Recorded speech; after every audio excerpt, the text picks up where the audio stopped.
Other is A help for me. മറ്റുള്ളവരുടെ മൂർച്ചയേറിയ നോട്ടങ്ങളും അവരുടെ ചെറിയ ചെറിയ കടാക്ഷങ്ങളും എന്റെ മേലുള്ള ചെറിയ ചെറിയ കടാക്ഷങ്ങളും എല്ലാം എന്റെ ഫ്രീഡത്തെ ഹനിക്കുന്നതായിട്ട് എനിക്ക് തോന്നുന്നു. എല്ലാവർക്കും തന്നെ ഇൻസ്പയർഡ് സോൾസിന്റെ മറ്റൊരു വീഡിയോയിലേക്ക് സ്വാഗതം. ഇന്ന് നമ്മൾ ഡിസ്കസ് ചെയ്യുന്നത് ഫിലോസഫറായ നീഷയുടെ ഒരു ഫേമസ് ഫിലോസഫിയാണ്. അത് അദ്ദേഹത്തിന്റെ ഈ ഫേമസ് ഡിക്തം എന്ന് പറയുന്നത് the other is A help for me. എങ്ങനെയാണ് അതർ പേഴ്സൺ എനിക്ക് ഒരു നരകമായി തീരുന്നത്, മറ്റു മനുഷ്യന് എനിക്ക് എന്തുകൊണ്ടാണ് നരകമായി തീരുന്നത്, അതാണ് അദ്ദേഹം പറയുന്നത്. ഒരു പാർക്കിന്റെ കോണ്ടെക്സ്റ്റിലൂടെ നമുക്ക് വേണമെങ്കിൽ ഇത് മനസ്സിലാക്കാം. ഒരു പാർക്കിൽ ഏകാഗിയായിരിക്കുന്ന ഒരു വ്യക്തി, അവിടെ അദ്ദേഹം പല കാര്യങ്ങൾ കാണുന്നുണ്ട്, മരങ്ങൾ കാണുന്നുണ്ട്, കുട്ടികളെ കാണുന്നുണ്ട്, പിന്നെ മനോഹരമായിട്ട് ഉള്ള മൃഗങ്ങൾ അങ്ങോട്ടും ഇങ്ങോട്ടൊക്കെ നടക്കുന്നത്. അപ്പൊ അതൊക്കെ കണ്ട് വളരെയധികം ആസ്വദിച്ചിരിക്കുന്ന ആ ഒരു വ്യക്തി പെട്ടെന്ന് മറ്റ് ആൾക്കൂട്ടങ്ങൾ അദ്ദേഹത്തെ ഒബ്സർവ് ചെയ്യുന്നതായിട്ട് അദ്ദേഹത്തിന് തോന്നുകയാണ്. ഒരു ഇന്നിപ്പോ CCTV ക്യാമറയൊക്കെ നോക്കുന്ന പോലെ, അന്ന് കാലത്ത് അതില്ലല്ലോ. അപ്പൊ അങ്ങനെ അദ്ദേഹത്തെ ഒബ്സർവ് ചെയ്യുന്നതായിട്ട് അദ്ദേഹത്തിന് അവിടെ തോന്നുകയാണ്. അതിൽ അദ്ദേഹം വളരെയധികം ഡിസ്റ്റർബ്ഡ് ആവുന്നു. ഇവിടെ അദ്ദേഹത്തിന് ശരിയായിട്ട് തോന്നുന്നത് അദ്ദേഹത്തിന്റെ പ്രൈവസി നഷ്ടപ്പെടുന്നതായിട്ടാണ് തോന്നുന്നത്.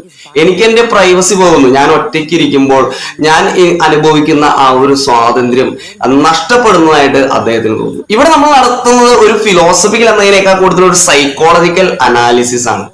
എന്തുകൊണ്ടാണ് ആ ഒരു വ്യക്തിക്ക് അദ്ദേഹത്തിന്റെ സ്വാതന്ത്ര്യം നഷ്ടപ്പെടുന്നതാണ് തോന്നുന്നത് മറ്റൊരു വ്യക്തിയുടെ സാന്നിധ്യത്തിൽ? ഓക്കെ, നമുക്കിത് മനുഷ്യന്റെ ബേസിക് നേച്ചർ വെച്ച് ഒന്ന് അനലൈസ് ചെയ്ത് നോക്കാം. ഫേമസ് സൈക്കോളജിസ്റ്റ് ആയ ഫാദർ ഓഫ് മോഡേൺ സൈക്കോളജി എന്നറിയപ്പെടുന്ന സിഗ്മണ്ട് ഫ്രോയിഡ് പറയുന്ന ഒരു മെയിൻ കാര്യമാണ്, മനുഷ്യന്റെ ബേസിക് ഇൻസ്റ്റിങ്ക്റ്റ് ആയിട്ട് അദ്ദേഹം, അല്ലെങ്കിൽ ഒരു ബേസിക് ക്യാരക്ടർ ആയിട്ട് തന്നെ അദ്ദേഹം, കുറച്ച് നെഗറ്റീവ് ആയിട്ടുള്ള ഐഡിയ ആണ്, ബേസിക് ക്യാരക്ടർ ആയിട്ട് അദ്ദേഹം കണ്ടുവച്ചിരിക്കുന്നത് അഗ്രഷനും അങ്ങനെയുള്ള കാര്യങ്ങളാണ്. അഗ്രസീവ് ആണ് മനുഷ്യൻ എന്നാണ് അദ്ദേഹം പറഞ്ഞിരുന്നത്. മനുഷ്യന്റെ പ്രിമിറ്റീവ് ഏർജ് ആയിട്ടാണ് അദ്ദേഹത്തെ അതിനെ കണ്ടെത്തി. ഇന്ന് ആ അഗ്രഷൻ ടേംഡ് അഗ്രഷൻ ആയിട്ടൊക്കെ മാറിയിട്ടുണ്ട് എന്നൊക്കെ നമുക്ക് മനസ്സിലാക്കാൻ സാധിക്കും.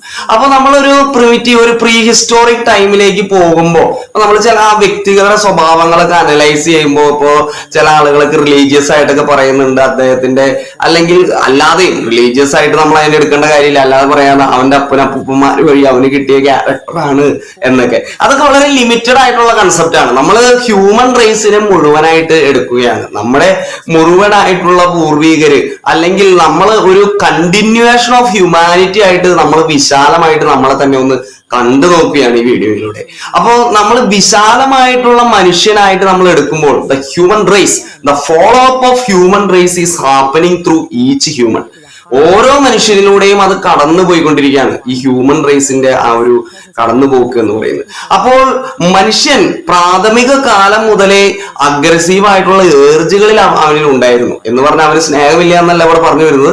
അഗ്രസീവ് ആയിട്ടുള്ള ഏർജുകൾ അവനിൽ ഉണ്ടായിരുന്നു, വേട്ടയാടാനും അങ്ങനെയൊക്കെ ഉള്ള ആ ഒരു പ്രിമിറ്റീവ് ഏർജിലൂടെ ജീവിച്ചു വന്ന മനുഷ്യനാണ്. വളരെ കോമ്പറ്റീറ്റീവ് ആയിട്ടും ഒക്കെ മനുഷ്യൻ മാറുന്നതായിട്ട് നമ്മൾ കാണുന്നുണ്ട്. കിങ്ഡംസ് എല്ലാം ഉണ്ടാവുന്നത്, രാജാക്കന്മാരൊക്കെ ഉണ്ടാവുന്ന അങ്ങനെയാണ്. മറ്റു രാജാക്കന്മാരെ കീഴ്പ്പെടുത്തിയാണ് ഒരു രാജാവ് ചക്രവർത്തിയാവുന്നതും. അങ്ങനെയൊക്കെയാണ് മനുഷ്യർ കടന്നു വരുന്നത്. ഇപ്പൊ നമ്മൾ ഡെമോക്രസിയിലേക്ക് നോക്കുകയാണെങ്കിൽ പൊളിറ്റീഷ്യൻസ് പരസ്പരം അങ്ങോട്ടും ഇങ്ങോട്ടും ആർഗ്യുമെന്റ്സ് ഒക്കെ ചെയ്ത് അവർ പരസ്പരം കണ്ടു കഴിഞ്ഞാൽ കെട്ടിപ്പിടിക്കും. അല്ലെങ്കിൽ ഫിലിം സ്റ്റാർസ് അവര് പരസ്പരം, നമ്മൾ സരോജ് കുമാർ എന്ന് പറയുന്ന സിനിമയിൽ കാണുന്ന പോലെ ഫിലിം സ്റ്റാർസ് അവർ കണ്ടു കഴിഞ്ഞാൽ പരസ്പരം കെട്ടിപ്പിടിക്കും. പക്ഷെ ഉള്ളില് കുറെ നെഗറ്റീവ് ആയിട്ടുള്ള തോട്ട്സ്, കോമ്പറ്റീഷൻ, ജലസി, ഇതൊക്കെ അവര് ഒളിപ്പിച്ച് വെക്കുന്നുണ്ട്. അപ്പൊ ഇതൊക്കെ പ്രിമിറ്റീവ് ഏർജ് ആണ്. പക്ഷെ സമൂഹത്തിൽ അത് പ്രകടിപ്പിക്കുക എന്ന് പറയുന്നത് വളരെയധികം അൺആക്സെപ്റ്റഡ് ബിഹേവിയർ ആയിട്ടാണ് സമൂഹത്തിൽ അത് കണക്കാക്കപ്പെടുന്നത്. അപ്പോ ഇവിടെ നീഷയെ തുറന്നു കാട്ടുന്നത് മനുഷ്യന്റെ യഥാർത്ഥത്തിലുള്ള മനസ്സിനെയാണ്. അതുകൊണ്ടാണ് നമ്മുടെ യഥാർത്ഥത്തിലുള്ള മനസ്സ് മറ്റാരെങ്കിലും തുറന്നു കാണിക്കുമ്പോൾ, അല്ലെങ്കിൽ നമ്മൾ തന്നെ അതിലേക്ക് നോക്കുമ്പോൾ നമുക്ക് തന്നെ ഒരു ഭയം കടന്നു വരാനായിട്ടുള്ള ഒരു സാധ്യതയുണ്ട്. അപ്പോൾ ഈ ഭയത്തിനെയാണ് നമ്മൾ വിജയിക്കേണ്ടിയിരിക്കുന്നത്. മറ്റുള്ളവരെ ഹെല്ലാണെന്ന് പറഞ്ഞ് നമുക്ക് തള്ളിക്കളയാതെ നമ്മൾ നമ്മുടെ ഭയത്തെ വിജയിക്കുക എന്നുള്ളതാണ് ഇവിടെ മെയിൻ ആയിട്ട് ചെയ്യാനായിട്ടുള്ളത്. അപ്പോൾ ഇവിടെ എനിക്ക് എങ്ങനെ എന്റെ ഭയത്തെ വിജയിക്കാനായിട്ട് സാധിക്കും? എന്റെ പ്രൈവറ്റ് സ്പേസിലേക്ക് കടന്നു വരുന്ന ആളുകളെ എനിക്ക് എങ്ങനെ ശക്തമായിട്ട്, അല്ലെങ്കിൽ വളരെ നൈസ് മാനറായിട്ട്, അല്ലെങ്കിൽ വിത്ത് കംപ്ലീറ്റ് പെർസെപ്ഷനോടുകൂടി ഡീൽ ചെയ്യാനായിട്ട് പറ്റും?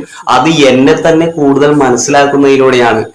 ഗാന്ധിജിയൊക്കെ പറയുന്നത് പോലെ നമ്മെ തന്നെ മനസ്സിലാക്കുക, ഒരുവൻ അവനെ തന്നെ മനസ്സിലാക്കുക, അല്ലെങ്കിൽ സ്വയം നന്നാവുന്നതിലൂടെയാണ് രാജ്യത്തെ നന്നാക്കാനായിട്ട് പറ്റുക എന്ന് പറയുന്നത്. അപ്പോൾ നമ്മളെ തന്നെ അനലൈസ് ചെയ്യുക, നമ്മുടെ ഉള്ളിലൂടെ പോകുന്ന കോമ്പറ്റീഷനെയും ജലസിയെയും അഗ്രഷനെയും എക്സാക്ട്ലി വിത്തൗട്ട് ജഡ്ജിങ് അതിനെ മനസ്സിലാക്കുക എന്നുള്ളത് വളരെ ഇമ്പോർട്ടന്റ് ആയിട്ടുള്ള ഒരു കാര്യമാണ്. ബുദ്ധിസ്റ്റ് വിഭാഗമൊക്കെ വിപാസന മെഡിറ്റേഷനെ കുറിച്ച് പറയുന്നുണ്ട്. ഈ വിപാസന മെഡിറ്റേഷനിൽ നമ്മളെ തന്നെ ഫീലിങ്സിനെ വിത്തൗട്ട് ജഡ്ജിങ്, ഒരു പുഴ ഒഴുകിക്കൊണ്ടിരിക്കുന്ന ഒരു പുഴ പോലെ നമ്മുടെ ഫീലിങ്സിനെ മനസ്സിലാക്കിക്കൊണ്ടിരിക്കുകയാണ്. അതിന് ഇന്ന ഫീലിംഗ് എന്ന് വിളിക്കാതെ തന്നെ നമ്മുടെ ഫീലിങ്സിനെ, അപ്പൊ നമ്മുടെ ഫീലിങ്സിനെ ലെറ്റ് ഇറ്റ് ഫ്ലോ എന്നുള്ള രീതിയിൽ അതിനെ വിട്ടുകൊടുക്കുക എന്നുള്ളതാണ് ഇവിടെ ഇമ്പോർട്ടന്റ് ആയിട്ടുള്ള ഒരു കാര്യം. ഇതിനെ നമ്മൾ സെൽഫ് റിഫ്ലക്ഷൻ എന്നൊക്കെ വേണമെങ്കിൽ പറയാം. അപ്പൊ ഡെയിലി സെൽഫ് റിഫ്ലക്ഷൻ ചെയ്യുന്നതിലൂടെ ഒരു കൾച്ചേർഡ് പേഴ്സണാലിറ്റിയിലേക്ക് നമുക്ക് കടന്നു വരാനായിട്ട് സാധിക്കും. Just because of law and order കാരണം കൊണ്ട് അഗ്രഷനെ മൂടി വെക്കാതെ ഒരു കൾച്ചേർഡ് പേഴ്സണാലിറ്റിയിലൂടെ നമ്മുടെ ഫീലിങ്സിനെ ആക്സെപ്റ്റ് ചെയ്യുന്നതിലൂടെയുള്ള ഒരു റിയൽ ചേഞ്ചിലേക്ക് നമുക്ക് കടന്നു വരുവാനും, അതോടൊപ്പം തന്നെ മാനവരാശിയുടെ ഈ ഒരു അഗ്രഷനിലൂടെ കടന്നു വരുന്ന ചില കാര്യങ്ങളെ നമുക്ക് നല്ല രീതിയിൽ പോസിറ്റീവ് ആയിട്ടുള്ള മൈൻഡോടുകൂടി അപ്രോച്ച് ചെയ്ത് നമ്മുടെ ലൈഫിൽ മാറ്റം വരുത്തിക്കൊണ്ട് മറ്റുള്ളവരുടെ ലൈഫിലും മാറ്റം വരുത്തുവാനും, അങ്ങനെ നമുക്ക് ഒരു ശക്തമായിട്ടുള്ള ഒരു ജനതയായിട്ട് മുന്നേറുവാനും ശ്രമിക്കാം. Thank you dear friends.